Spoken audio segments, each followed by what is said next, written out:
On this episode of Pipeline Things, we talk about statistics, and we talk about how statistics never lie. Why shark attacks are directly correlated to the amount of ice cream consumed in the United States, and also what all of that has to do with landslide and hydrotechnical events in the PHMSA Geohazard database. It is another great discussion with a return guest, the Dirt Merchant. Thanks for joining us, and we think you'll enjoy it.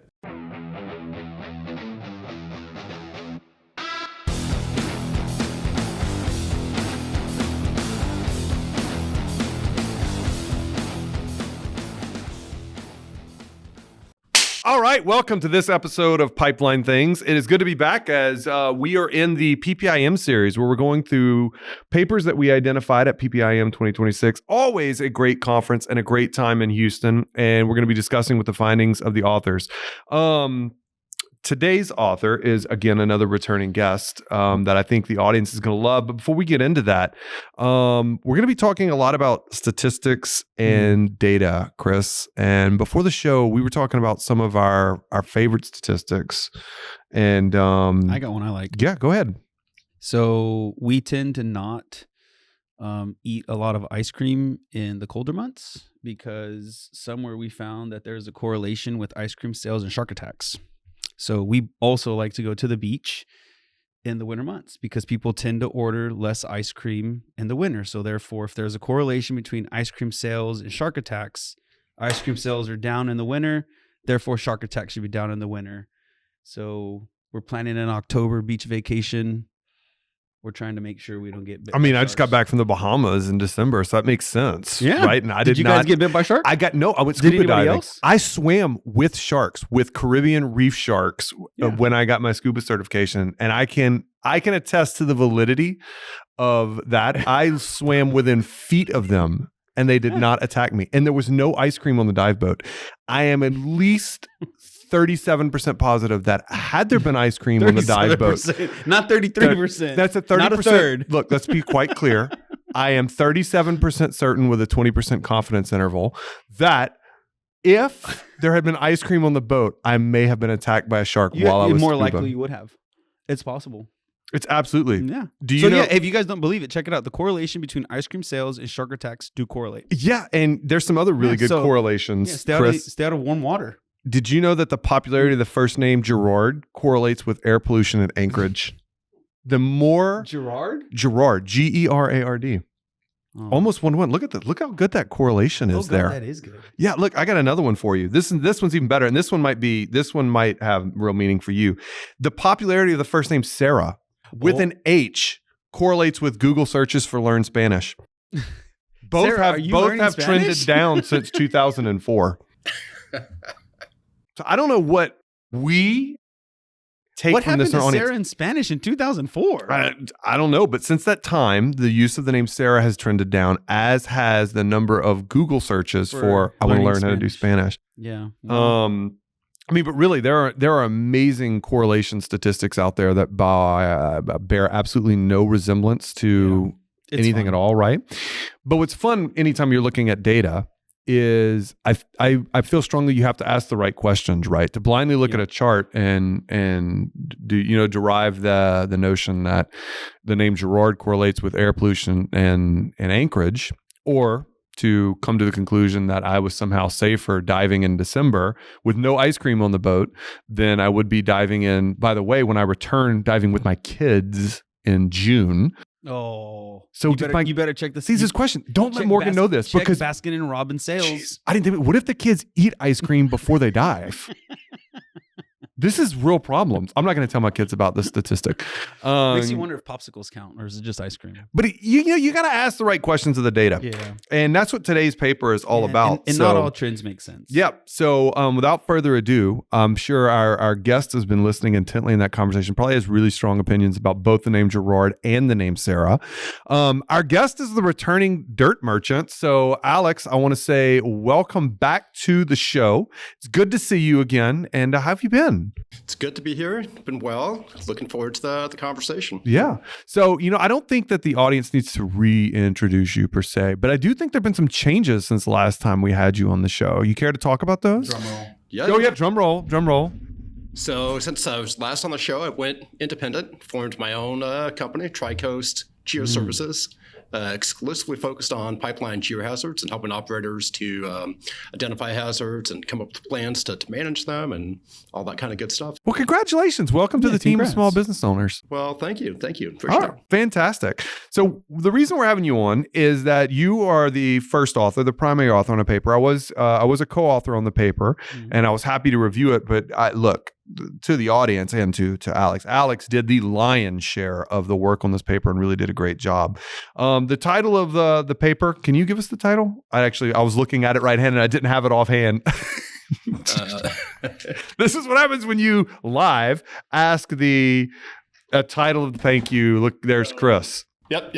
So the audience bears with us, a deep dive into the PHMSA Significant Incident Database and what it tells us about trends in pipeline geohazards. Right, and that paper says it all. You went into the PHMSA Significant Database with an idea to learn what you could about geohazards in the United States, and I'm going to say in particular the trending of the geohazards in the United States. So tell us, what started you on this journey? Yeah, so Brad, I think most of us who've been involved in this space can really attest in the last decade or so, there's been a lot more interest around geohazards for pipelines, right? So whether you look at like conference presentations, operators who have in-house geohazard programs, spend it on geohazards, guidance document, there's definitely been a lot more interest around the subject. And so as someone who's been practicing in the space for a long time, I'm kind of interested in parsing out what are the reasons why we're seeing so much more interest. And I think there's a lot of theories about why that might be, but one of the things I was interested in is what does the data actually tell us? Are geohazards happening more often? Are we seeing more incidents? Are we seeing more incidents, certain types, certain places? And we have the PHMSA Significant Incident Database available to us. So for those of you who don't know what that database is, there's a regulatory requirement for certain kinds of incidents that is reported to PHMSA. And these are usually incidents involving some kind of injury, some kind of property damage, or a significant release of a product.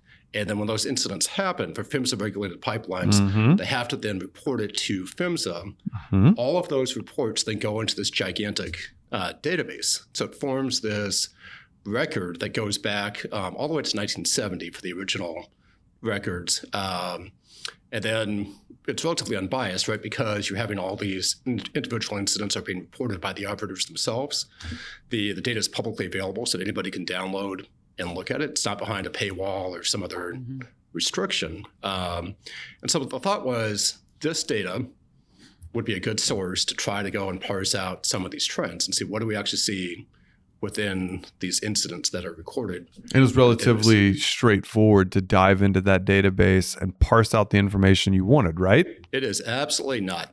and that's one of the... But I will say this, it has gotten a lot better though. Yeah, what do you mean? We got to give PHMSA a little bit of credit, right? So before there wasn't a lot of interactive capabilities associated with the portal.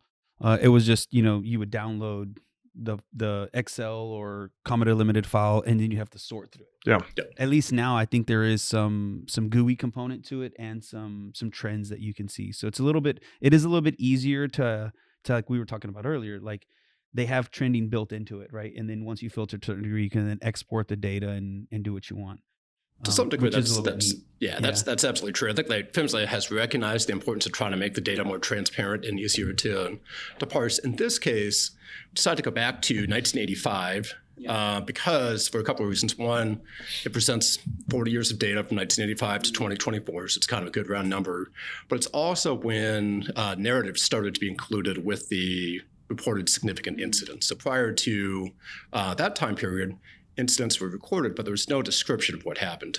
The complication comes about is one is it's self-reported database, and so as the operators are filling the data out, they fill it out. Some fill out very complete, very good records. It's very easy to tell what happened, and others it's very ambiguous in terms of what's actually happening. The other part is the Chris, you mentioned the common and delimited files. Yeah. Some of these, when you download them, have over 600 separate columns. And so trying to go through the data, parse it out is kind of complicated. It can make the results a little bit ambiguous depending on what you're looking at.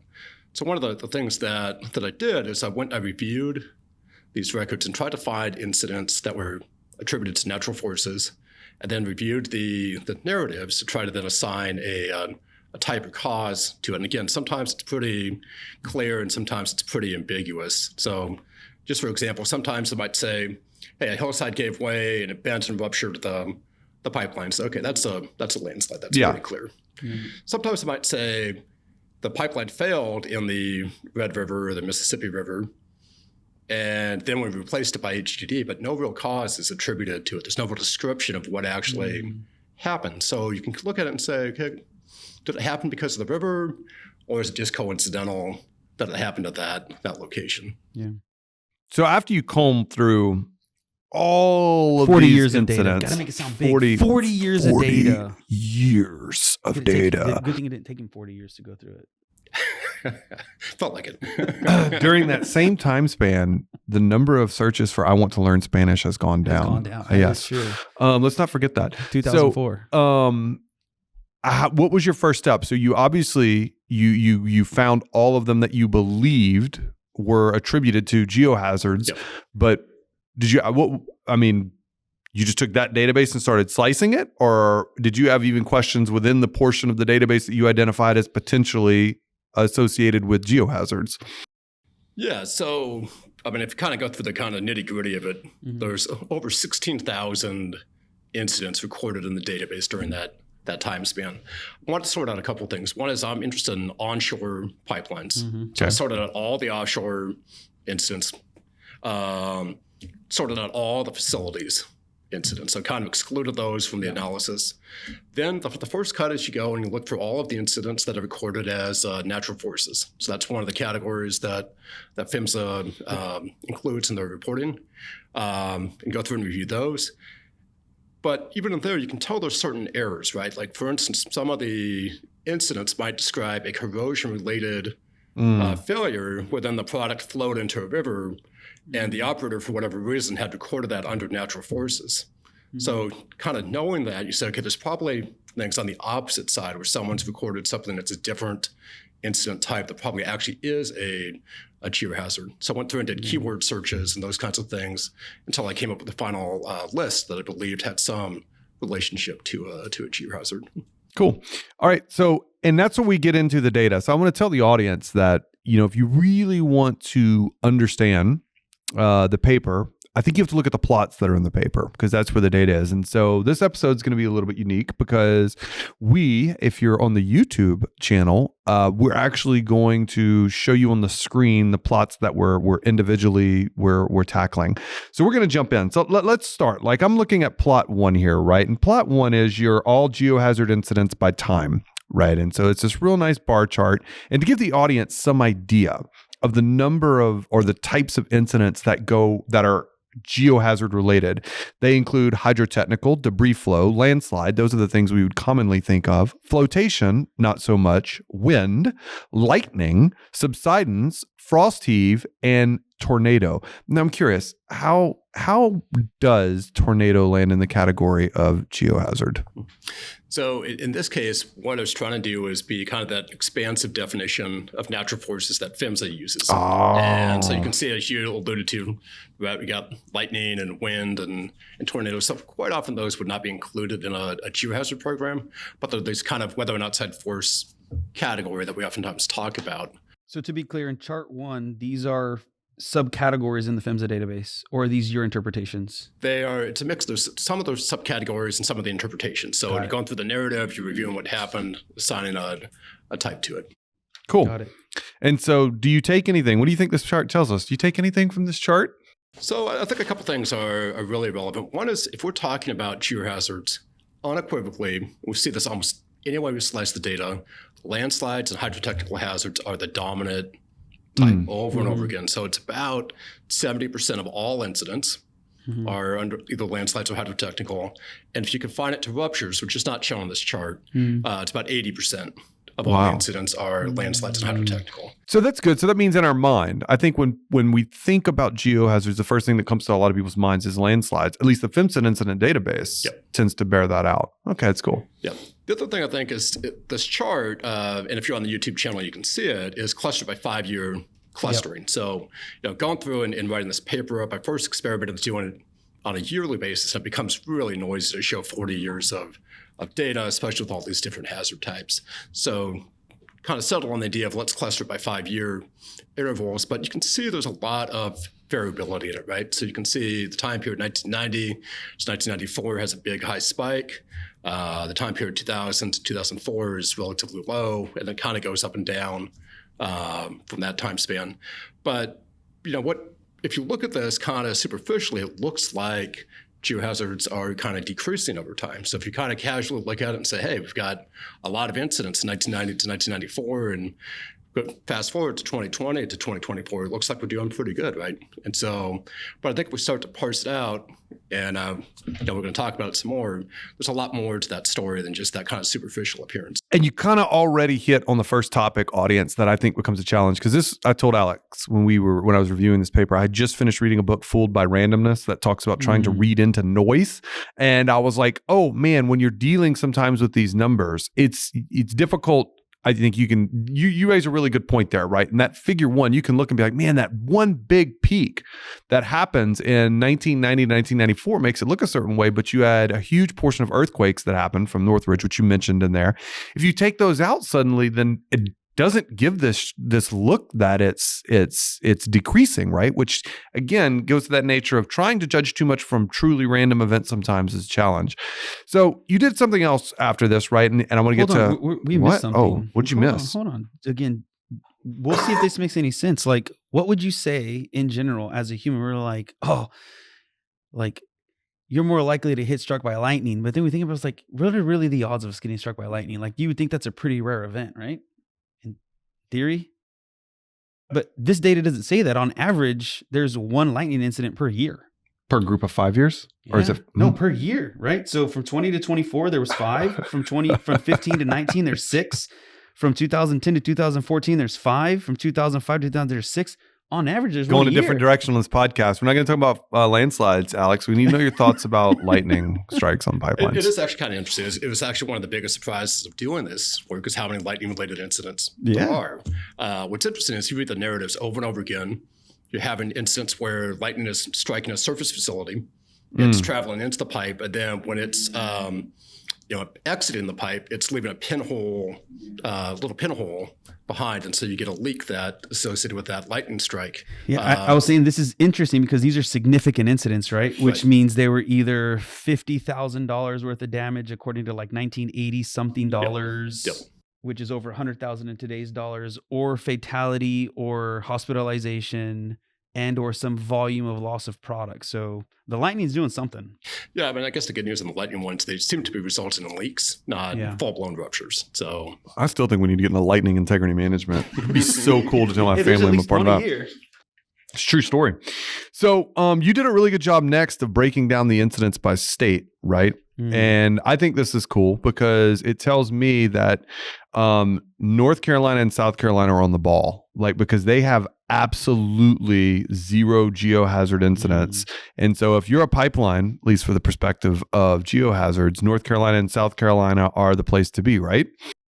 So I think that kind of goes back to the misleading statistics that you brought up before. So I think when you look at this, the distribution, there's 2 things that really show up. One is places like California, West Virginia, kind of geologically hazardous areas. Most people kind of know that, accept it, have a lot of incidents. And that kind of makes sense. But then you look at Texas and Oklahoma and Louisiana, and they have a very significant number of incidents in those. And there's really a strong correlation where you have pipelines, you have potential geohazard exposure. Yep. So those far East Coast, Atlantic coast states, again, in comparison to places like Texas, don't have a lot of miles of pipeline. And I think that's more of what we're seeing in the data.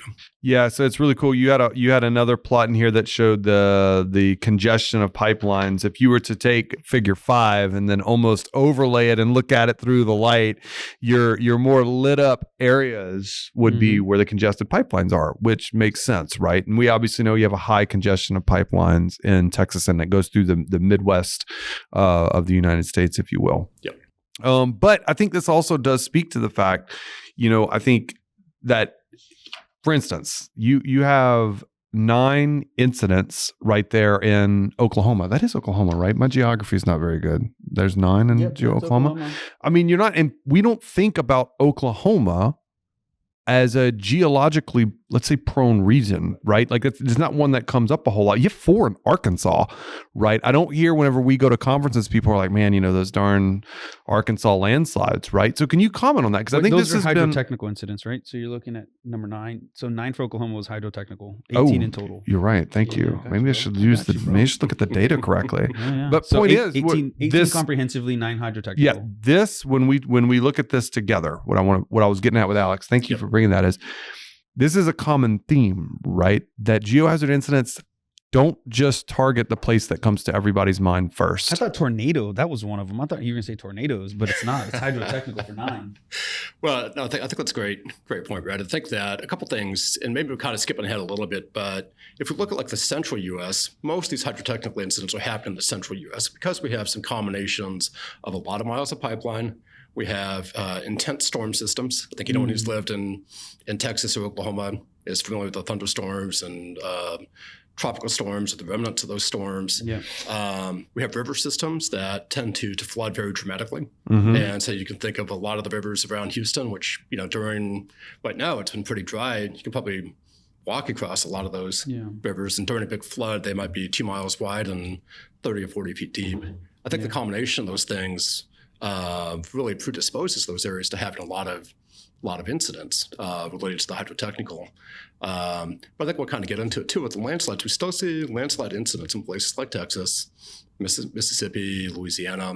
I think one of the biggest myths that's out there is that geohazards only affect certain parts of the country, and people are very predisposed to think, okay, we only have geohazards in places like West Virginia, California, and there's some truth to that. Those areas in a given geographic area are going to be more likely to have geohazards, but you still find a lot of those same forces at play in other locations around the U.S. Yeah. And so you did a good job with that, right? And I apologize. Like, you really have to compare figure 1 and figure 4 if you're going to take a look at the landslide events and the hydrotechnical events. But my point was still valid, even if I completely misread the plot, that the hydrotechnical and what we lump in as geohazard events don't have favorite states that they congregate towards, right? That they really are dispersed, with the exception of North and South Carolina, throughout the United States. Yeah, but I guess the one big exception, that would be seismic events, right? I think California is the most seismically active state in the lower 48. So there's a reason we don't see a lot of seismic incidents outside of California. But if we're talking about flooding, landslides, they are not just confined to one area of the country. I think the other thing that's kind of important to keep in mind is we have this tendency to talk about geohazards or weather outside forces as if it's one causal type, and it's really a bunch of different things that are very different. I think the easiest way to think about that, earthquakes and flooding really have no correlation between each other. Maybe there's kind of a looser correlation between flooding and landslides, or landslides and what if the earthquake hazards damages the dam and the dam gives way and then you get flooding? Well, I guess I suppose that could happen. But I think really, again, if you're an integrity person, it'd be kind of like lumping external corrosion, internal corrosion, and stress corrosion cracking into a single category, because they'll have corrosion in the name. And so I think that's where, to your point about muddying the data, we kind of have to separate out these causal types to really see what it says. All right. So we are actually going to take a break. When we get back, audience, I want you to hang on, because we're going to get into the meat of the conversation, which is asking the question from the data, are we actually doing better? Does the incident database show that We're learning. geohazard or hydrotechnical incidents are actually decreasing with time? Hang on as we get into that question when we get right back. All right, welcome back, audiences. We are on with the Dirt Merchant, Alix McKenzie-Johnson, in I think like his 4th episode now, talking about his deep dive into the PHMSA incident database, which he published at PPIM this year. So, Alix, where I want to go now, I thought was probably what the audience is more interested in, and I thought was the more fun part because it led to lots of good conversations between you and I, which is after you took all this data out of the database and you sliced it, and we didn't really cover it, but you actually came up with high likelihood and moderate likelihood and then low likelihood incidents. You separated out the high and moderate likelihood incidents, and then you further separated it by geohazard events, and you separated it by landslides and by hydrotechnical events. And then you grouped those together, and you tried to draw some conclusions about time or patterns. And so I'm just going to take the audience. We're going to go through those step by step and talk through them. And first one we're going to start with is actually figure 7 or chart 7, right? So it's all geohazard incidents by time for all regions. And as you alluded to, you clustered it in 5-year groups.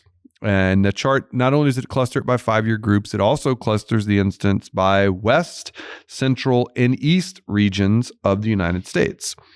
And so what was the first thing that you took from this plot whenever you were looking at it in the paper?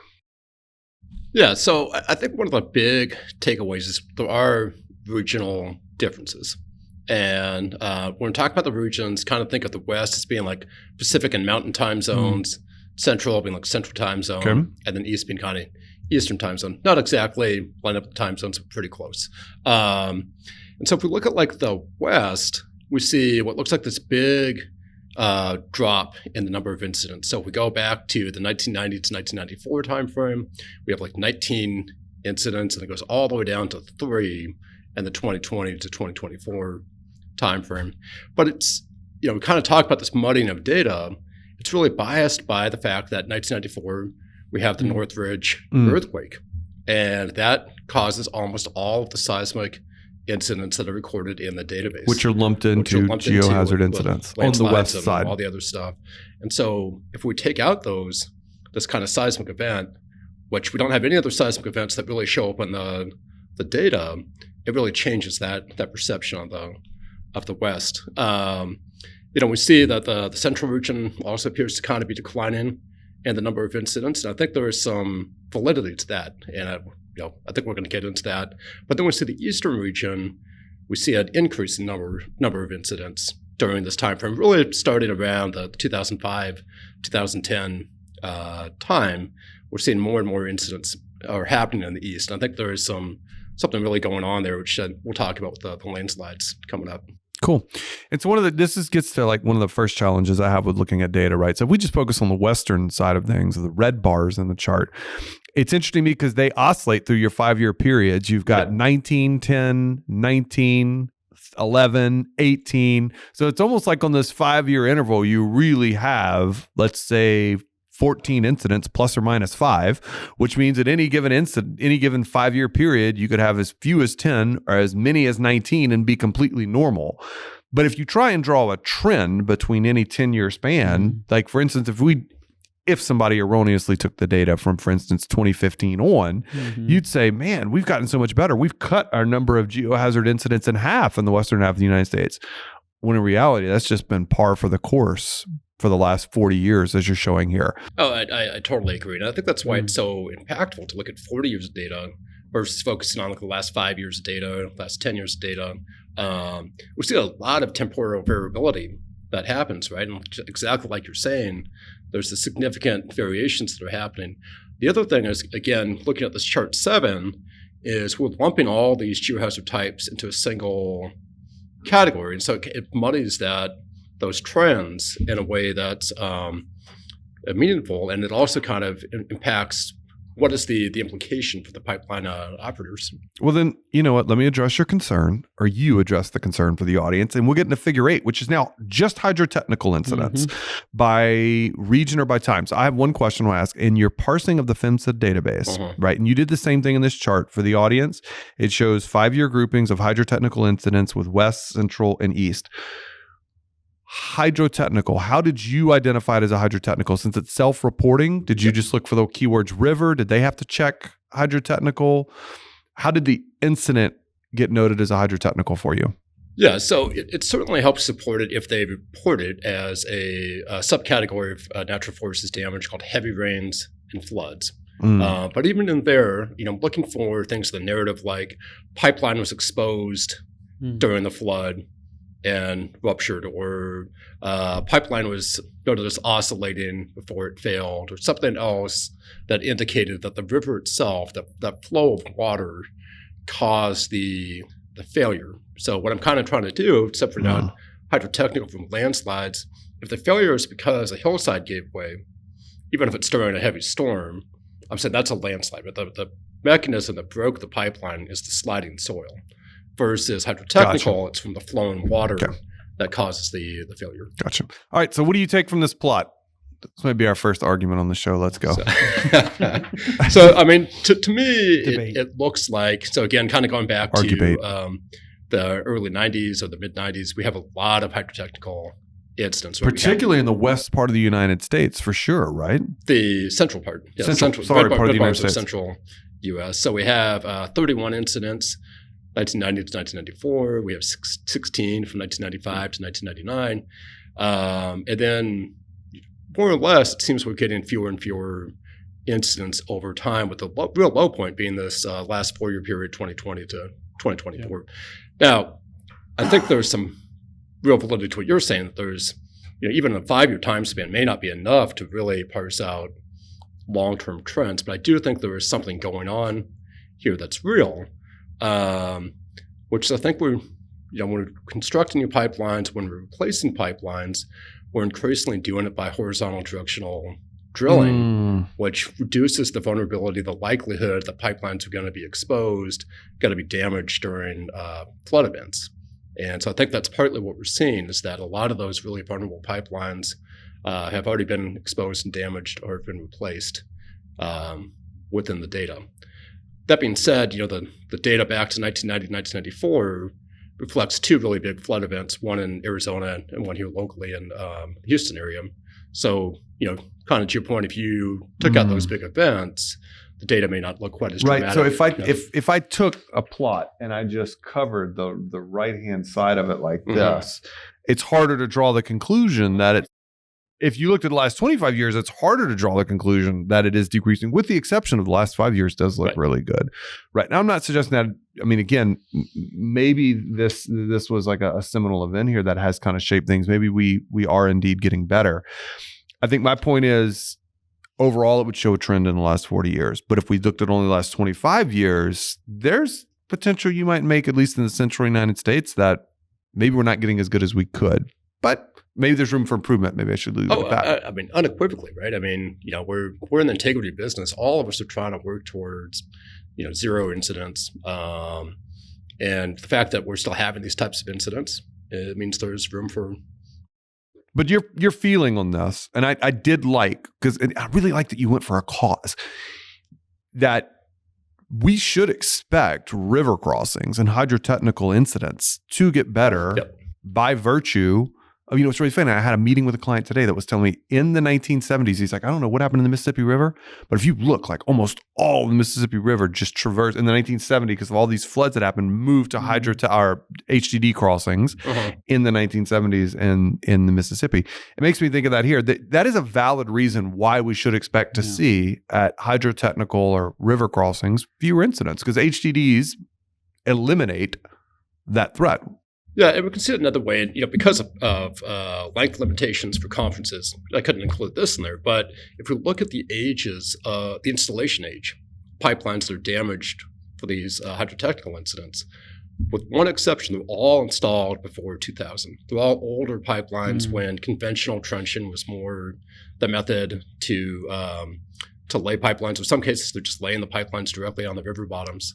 So we see a lot of older pipelines being affected. We don't see newer pipelines being affected, which to me tells me that the HDDs are likely reducing that risk. It's also interesting because it looks like the East Coast is relatively holding constant. I mean, they don't have very many incidents, but they don't really pick up until the 80s, and then you only get a few. Hydrotechnical. We should clarify with the audience. Thank you, Chris. That we are talking about hydrotechnical incidents right now. Yeah, I think that's a function of both pipeline mileage and then also just geography. The rivers in the central U.S. tend to be much more dynamic, much more prone to these major flood events and channel migration and all those kinds of things.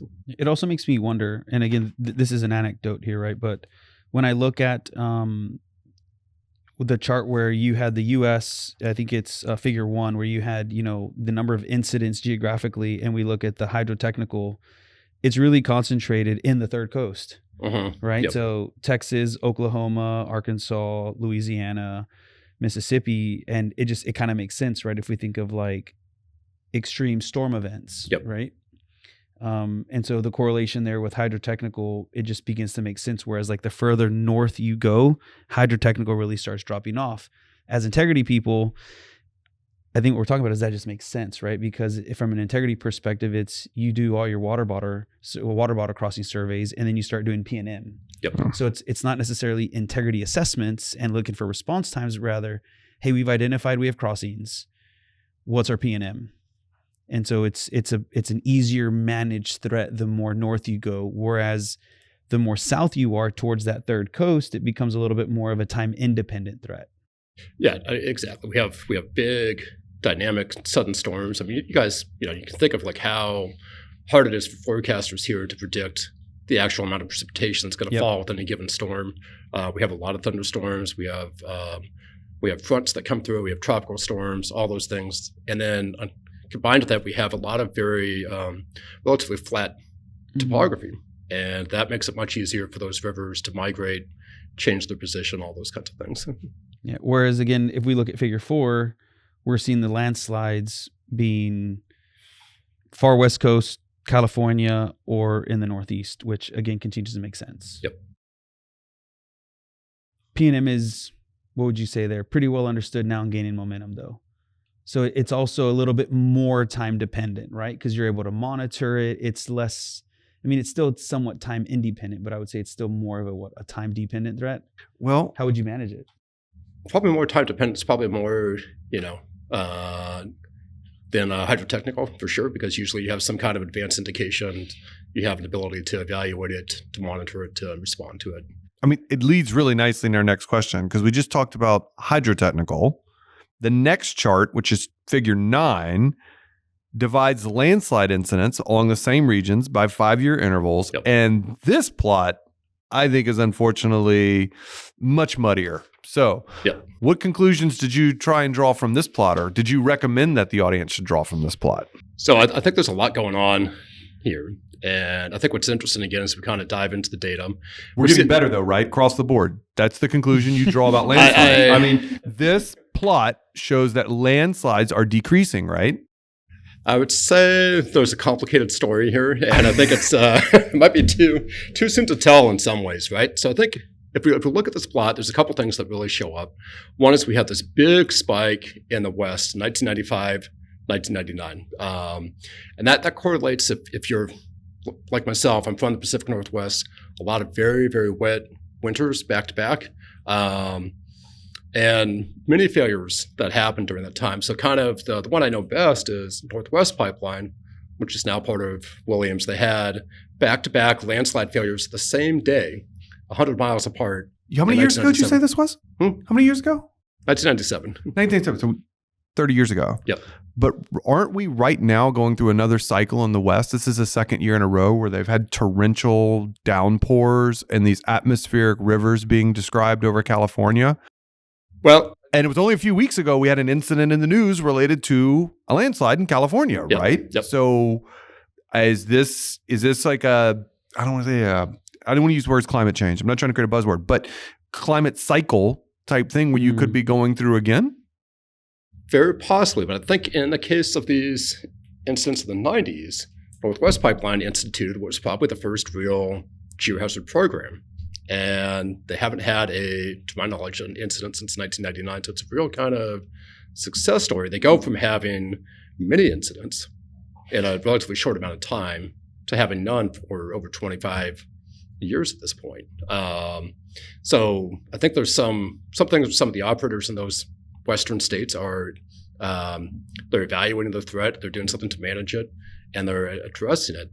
Now we see this kind of real low point around the year 2000 to 2004, and then we start to see this uptick again. Those are the golden years of landslide management, pipeline integrity. And what's interesting to me, and what really kind of stood out is, we go from having most of the incidents happening in the West to most of the incidents happening in the East. So what gives? Well, I think there's a couple things going on here. So I think there's one thing is we do start to have some wet winters in some of these areas like Ohio, Kentucky, West Virginia. And a lot of these slides in those areas are kind of slow moving. They're pretty subtle. They're kind of hard to identify. And some of these older pipelines start to fail. But the other thing I think that happens is the shale gas revolution. So we have the Marcellus, the Utica Shale. You had some new pipelines built in that region for sure. So did you hear that? He just blamed new pipelines and old pipelines in the same breath. Yeah. And we can see it again if we look at that installation age, which unfortunately I didn't have room to include it in the paper, is we get kind of a typical curve we'd expect. Older pipelines seem to be more vulnerable until you get to these new pipelines. And then you start to have a bunch of new pipelines start to fail from landslides. When I say new pipelines installed in 2010 or more recently, and if we look at that and normalize it by pipeline mileage, actually appear to be more susceptible than these old pipelines. So I think what's happening is we have a combination of natural events, and then with new construction, a lot of it's happening in landslide-prone areas where they're disturbing the soil, disturbing the rock, and then you're having failures happening relatively quickly after that construction happens. So what's it going to take to abate that trend, I think is the question that I'd want to ask, right? I mean, it's because you're pointing to the fact that at least in the eastern United States, if you were to look at this data, just the eastern part of the United States, it would suggest that the trend is increasing. I mean, maybe we turned a corner since 2020 to 24, but I think that that's risky to draw from the data when you consider the noise. So what do we need to do better? Well, I think that's a good point. It kind of goes back to the original genesis of the question, are geohazards actually increasing? And I think if you're an operator in the central U.S., eastern U.S., it's reasonable to say we're seeing more landslide incidents than we've seen in the past. And these incidents are happening and they're pretty dramatic. They're getting attention. So I think some of that increased interest is actually following incidents. In terms of what do we do about it, how are we doing about it? Again, you think about most geohazard programs, and you guys know this, are really new, right? I mean, most of those programs started in 2020 or more recently. And so it's probably just not going to show up in the data whether or not those programs are having the desired effect of reducing. It'll be interesting. Yeah, the effectiveness of things like LiDAR, bending strain, and things that you and I work in from day to day. It'll be very interesting to see the effectiveness of that if you redo this paper in 15 years. Yep. So, I mean, hopefully that's what we see, right? Hopefully we see is that this kind of, at this point, starts to see reduced risks and reduced number of incidents. I think the other thing is we have to look at, construction practices. How are companies designing new construction in areas that are prone to things like landslides? Are they taking measures to account for that in that design? I'll take a little bit of a different take on this. I would say putting my integrity hat on. One of the ways that PHMSA communicates what they're doing with this data is they call it performance measures, right? So if you were to go to the PHMSA website and you're trying to look for where these significant incidents are, I think at the top of the page, and obviously I'm not looking at it, I'm going a little bit off of memory here. I think it says performance measures.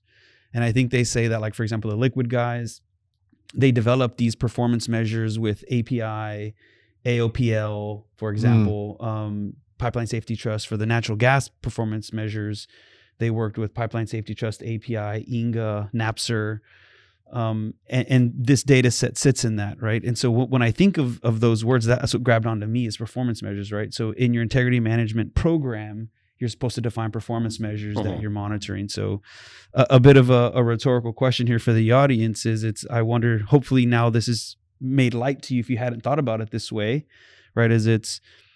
for those operators that have stood up a geohazards program, are they using the PHMSA database to kind of benchmark their performance measures, right? So if they're taking a monitor plus P&M approach strategy to geohazards versus your traditional integrity approach of assessment, response, and then P&M, I'm curious if, as we see people, they can give us some feedback and see how are they using these PHMSA-related performance measures in their integrity program. Yeah.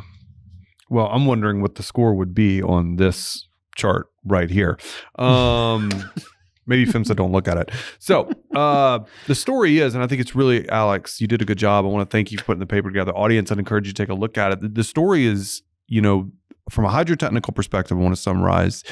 I think you could make the argument that trends might be decreasing, right? But there's causes for that or reasons for that make sense. The prevalence of HDDs. I would even argue, I think that the hydrotechnical hazards might be even slightly more mature than landslides, but that might be something you and I could debate over a beer. The story, though, is not so clear, unfortunately, with landslides, right? The prevalence of pipelines in the eastern United States, maybe more wet seasons in the Appalachian region, make it much more difficult to draw the conclusion that we're decreasing. If anything, it might tend to say that we're increasing, which tends to support some of that anecdotal evidence we have of, hey, there's more awareness or there's more interest, more buzz around geohazards, certainly in the last, decade that we've been at conferences. So, Alix, I want to say thanks for joining us on the podcast. It's always great to have you back again. Again, congratulations on Tri-Coast. Look forward to working with you in the future. All the best. To our audience, again, thanks for joining us. Remember, be careful about sharks and ice cream and watch out for those sharks in the summer. Get in the water. When you see ice cream near a beach, you better watch out for sharks. Thanks for joining us. You heard it here first. This episode was executively produced by Sarah Etier. Thanks to our guest, the dirt merchant Alix McKenzie-Johnson, and for his paper for reference, a deep dive into the PHMSA Significant Incident Database and what it tells us about trends in pipeline geohazards, PPIM 2026. Thank you.